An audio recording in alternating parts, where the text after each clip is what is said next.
संस्कार एकेडमी के इस यूट्यूब चैनल में। आज हम प्री बेसिक केमिस्ट्री से एक नया टॉपिक जिसको हम फार्मल आवेश के नाम से जानते हैं उसको लेकर आपके समक्ष हैं। देखिए बेटा, फार्मल आवेश का जो टॉपिक है ये बड़ा ही रेयर है, बड़ा ही दुर्लभ है। बहुत ही कम बच्चे इसके विषय में जानते होंगे, लेकिन इम्पॉर्टेंसी अगर पूछी जाए तो बहुत ज़्यादा इम्पॉर्टेंसी होता है इसका, खास तौर पे जो हमारे कॉम्पिटिटिव एग्जाम होते हैं उसके लिए।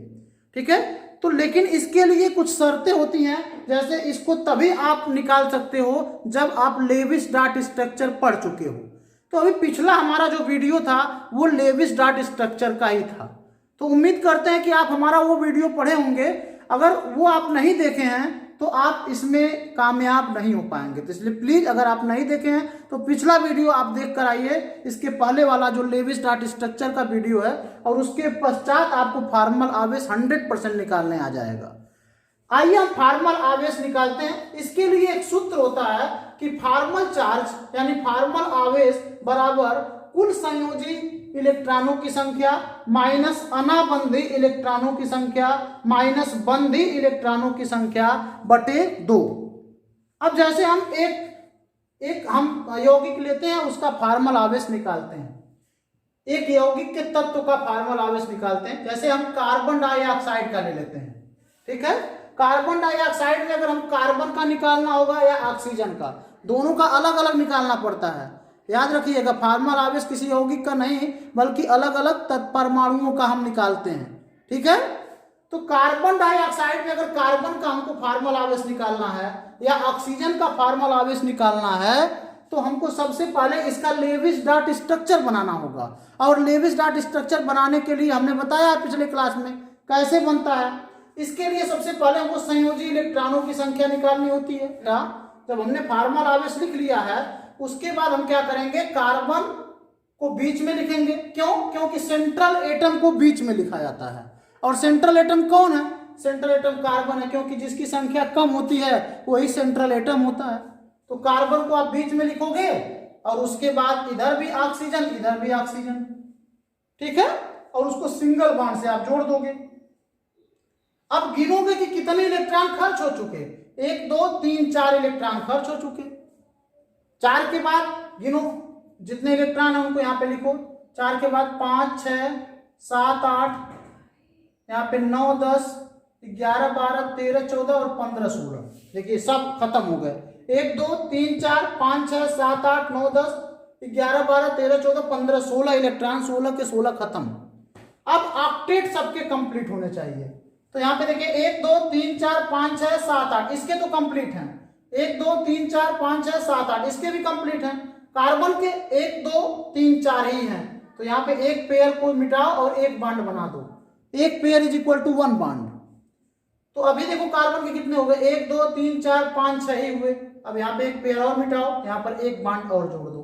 अब देखो 1 2 3 4 5 6 7 8 सबके 8 8 कंप्लीट हो गए। यही है बेटा लेविस डॉट स्ट्रक्चर। और जब इसको बना लोगे तब जाके फार्मल चार्ज आप निकाल सकते हो। अब कैसे फार्मल चार्ज निकाला जाएगा?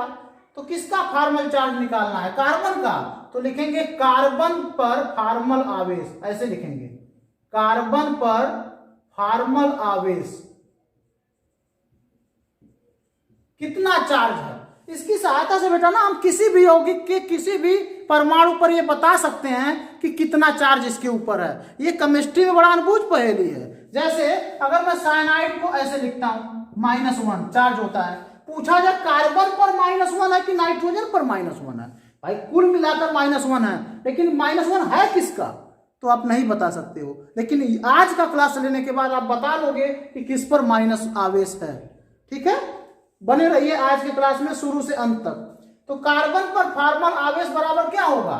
यहां पर देखिए लिखा है कुल संयोजी इलेक्ट्रॉन की संख्या, यानी कि कार्बन के अंतिम कोष में कुल कितने इलेक्ट्रॉन है, कुल संयोजी कोष में इलेक्ट्रॉन की संख्या। तो आप भी जानते हैं कार्बन के अंतिम कोष में 4 इलेक्ट्रॉन होते हैं।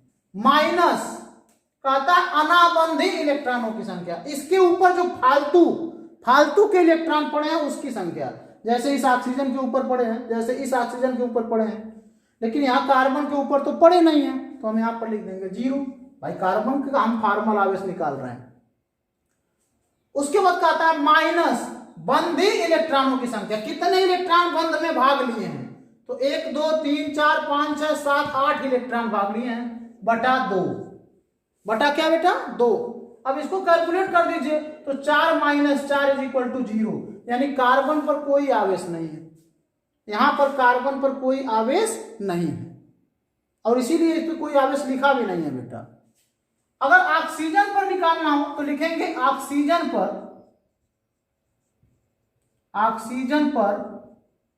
फार्मल आवेश, ऑक्सीजन पर फार्मल आवेश बराबर क्या हो जाएगा, ऑक्सीजन पर फार्मल आवेश बराबर हो जाएगा बेटा, सबसे पहला क्या है, कुल संयोजी इलेक्ट्रॉन की संख्या यानी 6 का, ऑक्सीजन के अंतिम कोश में कितने इलेक्ट्रॉन होते हैं, 6 होते हैं।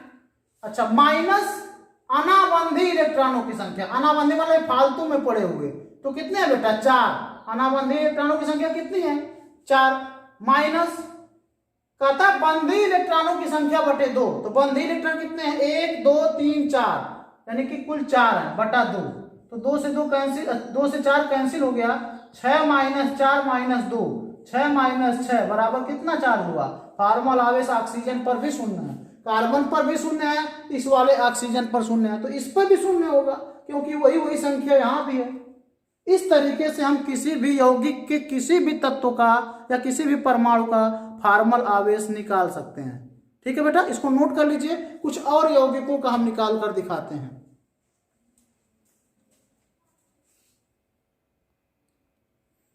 देखिए बेटा Cn-1,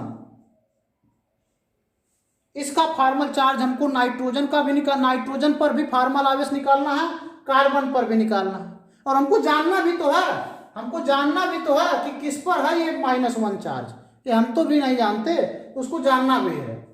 तो क्या करें, पहले लेविस डॉट स्ट्रक्चर बनाना है, तो हम पिछली बार बनाए थे लेविस डॉट स्ट्रक्चर, आप बना लीजिएगा, हम डायरेक्टली इसका बना देते हैं। ठीक है, इस तरीके से इसका लेविस डॉट स्ट्रक्चर बनता है।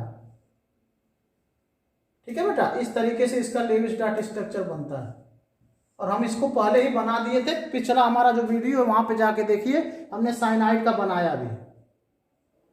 अब इसी में हम पहले एक बार कार्बन पर फार्मल आवेश निकालते हैं, तो निकालते हैं कार्बन पर फार्मल आवेश बराबर क्या हो जाएगा, कुल संयोजी इलेक्ट्रॉन की संख्या, वो तो आप जानते हो 4 होता है, कार्बन के अंतिम कोश में कितने इलेक्ट्रॉन होते हैं बेटा 4, माइनस अनाबंधी इलेक्ट्रॉनों की संख्या, फोकट में पड़े हुए इलेक्ट्रॉन ये 2 हो गया, माइनस बंधी इलेक्ट्रॉनों की संख्या, तो 1 2 3 4 5 6 है, 6 बटा 2। फिर से देखते हैं, कार्बन पर फार्मल आवेश क्या हो जाएगा, कुल संयोजी कोश में इलेक्ट्रॉनों की संख्या 4, माइनस अनाबंधी इलेक्ट्रॉनों की संख्या, ये जो फालतू में पड़े हुए हैं, तो 2 है, तो 2 हो गया, माइनस बंधी इलेक्ट्रॉनों की संख्या, तो 1 2 3 4 5 6 है, 6 बटा 2, तो क्या हो गया बेटा 4 - 2, और यहाँ पे कट गया -3, तो क्या हो गया 4 - 5 = -1, यानी कार्बन पर जो फार्मल आवेश है वो कितना है बेटा -1 है। और ये आवेश आपको क्लियर भी हो गया किसका है, कार्बन का है। क्यों, नाइट्रोजन का निकाल के कितने होते हैं, हो सकता है इसी का हो, तो नाइट्रोजन पर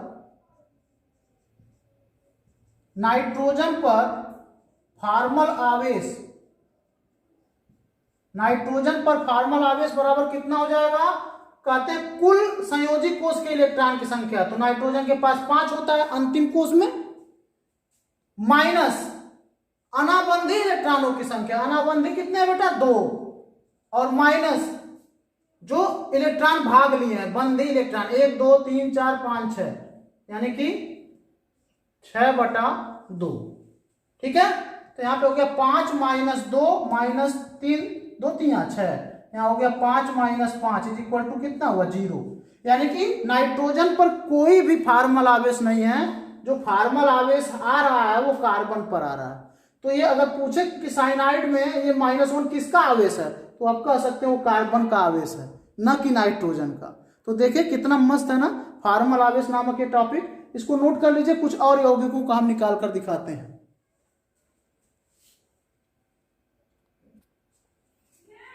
हाँ देखिए बेटा, तो कार्बोनेट का है CO3-2। इसका लेविस डॉट स्ट्रक्चर हम इसके पहले बना चुके हैं, इसके पहले वाले वीडियो में, तो हमने डायरेक्ट लिख दिया। ठीक बात, हमने डायरेक्ट इसका लेविस डॉट स्ट्रक्चर यहां पर बना दिया। अब क्या करेंगे, फार्मल आवेश निकालते हैं। किस पर निकालते हैं, कार्बन पर पहले निकालेंगे। तो लिखेंगे कार्बन पर फार्मल आवेश, कार्बन पर फार्मल आवेश बराबर क्या हो जाएगा, कुल संयोजी इलेक्ट्रॉन। तो कार्बन के पास 4 ही होते हैं, आपको पता है, माइनस अनाबंधी इलेक्ट्रॉनों की संख्या, इस पर एक भी है, फालतू में इलेक्ट्रॉन 0 है, माइनस बंधी इलेक्ट्रॉन। बंधी इलेक्ट्रॉन मतलब 1 2 3 4 5 6 7 8। इसमें बंधी इलेक्ट्रॉन कितने हैं बेटा, 1 2 3 4 5 6 7 8। इसमें बंधी इलेक्ट्रॉन कुल मिलाकर 8 आ रहे हैं। तो यानी कि यहां पर हो गया आपका 8/2। तो यहां हो गया बेटा 4 - 4 बराबर कार्बन पे कितना चार्ज आ रहा है, 0। कार्बन पे कोई चार्ज नहीं है यहाँ पे, तो ये है किसका, -2 चार्ज। अब इस वाले ऑक्सीजन का निकालते हैं। देखिए इसका ऑक्सीजन का अलग आएगा, इसका अलग आएगा, क्योंकि इसमें फालतू इलेक्ट्रॉन 4 है, इस पर फालतू इलेक्ट्रॉन 6 है। तो इस वाले ऑक्सीजन का निकालते हैं। ठीक है, इसको ऑक्सीजन नंबर 1 मानेंगे। तो लिखेंगे ऑक्सीजन 1 पर फार्मल आवेश, फार्मल आवेश कितना हो जाएगा बेटा, तो कुल संयोजी इलेक्ट्रॉन तो 6 ही होगा, माइनस फोकट के इलेक्ट्रॉन यानी फालतू के कितने हैं, 4, माइनस बंधी इलेक्ट्रॉनों की संख्या बटा 2। तो 1 2 3 4, 4/2। तो कितना हो गया, 6 - 4 माइनस 2 दूना 4, 2 दूना 4। तो कितना हो गया बेटा, 6 - 6 = 0। यानी इस पर भी कोई चार्ज नहीं है। 2 दूना 4 हो गया। फिर से एक बार जरा देख लीजिए, 6 यहाँ पर फालतू इलेक्ट्रॉन 4, 1 2 3 4, 4/2, 2 से 2 कट गया, क्लियर। 6 4 6 - 4 और -2, तो मछली यहाँ पे भी 0 हो गया। कार्बन का चेक कर लेते हैं, 4 हो गया, फालतू में एक भी नहीं है, और उसके बाद 1 2 3 4 5 6 7 8 है, 8/2 4 खत्म हो गया, इश्यू ही नहीं है। इस ऑक्सीजन पे निकालते हैं बेटा कितना चार्ज है, O2। इसको दूसरा वाला मानेंगे, B मान लीजिए इसको। तो लिखिए O कोष्टक में B पर फार्मल आवेश, इस पर देखते हैं कितना है। तो यहां पर क्या हो जाएगा बेटा, 6, भाई संयोजी कोष के इलेक्ट्रॉनों की संख्या 6 ही होगी, माइनस फालतू में 2 2 4 2 6, ठीक है, और माइनस यहाँ पे कितने इलेक्ट्रॉन है, जो बंधी इलेक्ट्रॉन है, बंद बनाने में जो भाग लिए 1 2, यानी कि 2/2। ठीक है, तो 6 से 6 घटा बेटा 0, और यहाँ 2 से 2 कट गया -1, यानी इस पर कितना चार्ज है बेटा, -1 चार्ज है। और इस पर कितना चार्ज है, -1। भाई जितना इस पर होगा उतना इस पर होगा, क्योंकि एक ही कितना संख्या है। तो ये जो 2 चार्ज आया है ना, -1 इसका है, -1 इसका है। क्या मजा है। यानी अब हम ये जानकारी कर ले रहे हैं कि किसका ये चार्ज है। ये -2 लिखा है कार्बोनेट पर, तो ये किसका है वो चार्ज। तो यहाँ पे पता लग रहा है कि इसका है और इसका है, यानी इसके पास एक इलेक्ट्रॉन सामान्य अवस्था से ज्यादा है भाई, तभी ना माइनस है, सामान्य अवस्था से ज्यादा इलेक्ट्रॉन है तभी माइनस है। तो इसीलिए इस पर एक चार्ज है, एक चार्ज इस पर है। ठीक है बेटा, तो उम्मीद करते हैं फार्मल आवेश अब किसी भी यौगिक में किसी भी तत्व का आप निकाल सकते हैं। ठीक है बेटा, तो मिलते हैं कुछ और नए टॉपिक के साथ, मस्त टॉपिक के साथ अगले प्री बेसिक केमिस्ट्री के क्लास में। तब तक के लिए आप पढ़ते रहिए, मस्त रहिए, अपना ध्यान रखिए। Thank you for watching this video.